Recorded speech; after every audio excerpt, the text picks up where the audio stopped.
से अंदर आने दूं? मजबूरन उन मर्दों को वापस लौटना पड़ा। वो दरवाजे के साथ ही बैठ गए, नडाल और तकन से चूर।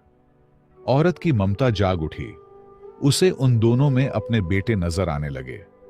दिल भर आया और उसने बेटी से कहा, बेटा, उन्हें अंदर बुला लो, मगर दूसरे कमरे में रखो। खाने पीने का इंतजाम भी वहीं कर दो। ज्यादा बातचीत से गुरेज करना।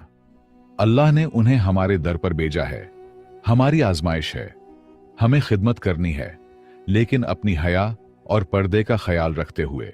कुछ वक्त गुजरा और फिर बूढ़ी औरत की बेटी ने घर में जो कुछ मौजूद था उससे सादा सा खाना तैयार किया, पानी दिया और दोनों मुसाफिरों के लिए दूसरे कमरे में सोने का इंतजाम कर दिया। दोनों मुसाफिर कमरे में जाकर सो गए, जबकि बूढ़ी औरत रात भर दर्द से कराहती रही। नींद आंखों से कोसों दूर थी।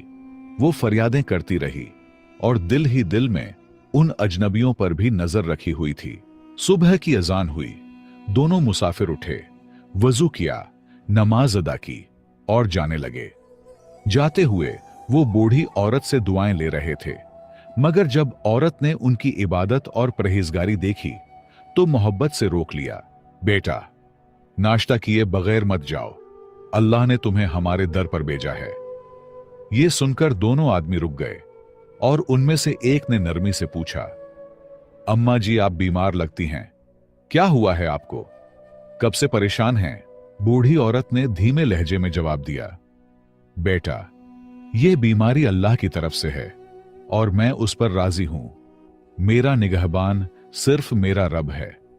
तकरीबन 10 साल हो गए हैं मुझे इस तकलीफ में जीते हुए, लेकिन आज तक मुकम्मल इलाज न करवा सकी। बेटा, मेरा ना कोई बेटा है ना भाई। शौहर भी 10 साल पहले अल्लाह को प्यारे हो गए। बस मेरी एक बेटी है और मेरा अल्लाह है, वही मेरा सहारा है। बूढ़ी औरत ने थोड़ा तवक्कुफ किया, फिर तकलीफ भरी आवाज से बोली, बेटा, बगदाद में एक बहुत मशहूर हकीम है। सुना है कि उसके इलाज से कई लोग अल्लाह के हुक्म से शिफा पा चुके हैं। मैंने भी उसका नाम सुना है। दिल में उम्मीद है कि शायद मेरी बीमारी भी ठीक हो जाए, लेकिन बेटा, मैं मजबूर हूं। इतनी दूर जाने की न सक्कत है न वसाइल। ये सुनकर दोनों मुसाफिरों ने एक दूसरे को चौंक कर देखा, जैसे वो कुछ जानते हो या किसी हकीकत से वाकिफ हो। खामोशी से औरत की बातें सुनते रहे। बूढ़ी औरत ने आसमान की तरफ देखा और एक मदम मुस्कुराहट के साथ बोली, बेटा, मेरा ईमान है कि जिस रब ने बीमारी दी है वही शिफा भी देगा, दवा भी वही भेजेगा। बंदा तो बस कोशिश करता है और जो मेरे बस में था वो मैं कर चुकी। अब सब उस रब करीम के सुपुर्द है। बिलाखिर एक आदमी आगे बढ़ा और नरमी से बोला, अम्मा जी, अगर मैं ये कहूं कि अल्लाह ने आपकी दुआ कबूल कर ली है तो आपको कैसा लगेगा? बूढ़ी औरत ने हैरत से उसकी तरफ देखा और धीमी आवाज में कहा, क्या मतलब बेटा? मैं तो कुछ समझी नहीं। उसने मुस्कुराकर जवाब दिया, ये दूसरे साहब यही बगदाद के मशहूर हकीम हैं और अल्लाह ने ही उनको आपके लिए यहां भेजा है। हम दोनों एक खास जड़ी बूटी की तलाश में दमिश्क आए थे। घोड़ों पर सफर कर रहे थे। रात को जब ठहरने का वक्त आया तो घोड़े अचानक डर गए और हमें शहर से बहुत दूर ले गए। फिर रास्ते में हम दोनों घोड़ों से गिर गए और सारी रात अंधेरे में भटकते रहे। बहुत सफर के बाद आपका घर करीब लगा और हम यहां आ गए। अल्लाह की मर्जी से हम आपके पास पहुंचे हैं। अब इंशाअल्लाह आपका इलाज होगा। आप बिल्कुल फिक्र न करें अम्मा जी, अल्लाह ने आपकी फरियाद सुन ली है। ये सब कुछ किसी मामूली इत्तिफाक का नतीजा नहीं, क्योंकि न मैं आपसे वाकिफ हूं न आप हमसे, बल्कि ये सब रब की रहमत का इशारा है। लिहाजा दोनों मुसाफिरों ने नाश्ता कर लिया, फिर बूढ़ी औरत का मुकम्मल चेकअप कर लिया और फिर रुखसत होते वक्त उनमें से एक ने कहा, अम्मा जी, फिक्र ना करें, आपका इलाज अब यहीं घर पर होगा। मैं अपने बेटे को भेजूंगा, वो आपको दवा दे जाएगा। दवा भी वही लाएगा जो सिर्फ हमारे पास ही दस्तयाब है। यहां तक कि बूढ़ी औरत के इखराजात का खर्चा भी डॉक्टर ने अपने जिम्मे ले लिया।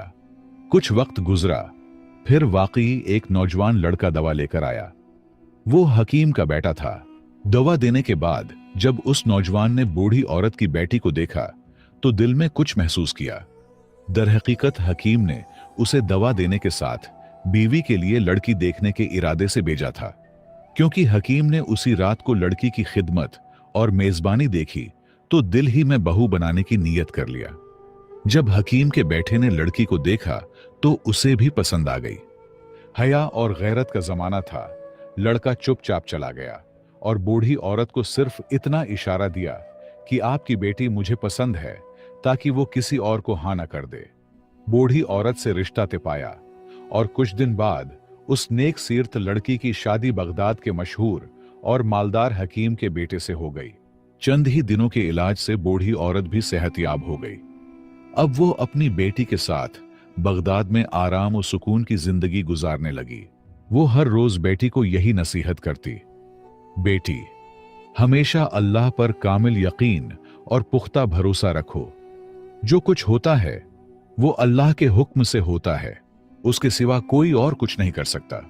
जब भी किसी से उम्मीद लगे तो दिल से अल्लाह के दरबार में रो लो, वो सब कुछ सुनने वाला है। मैं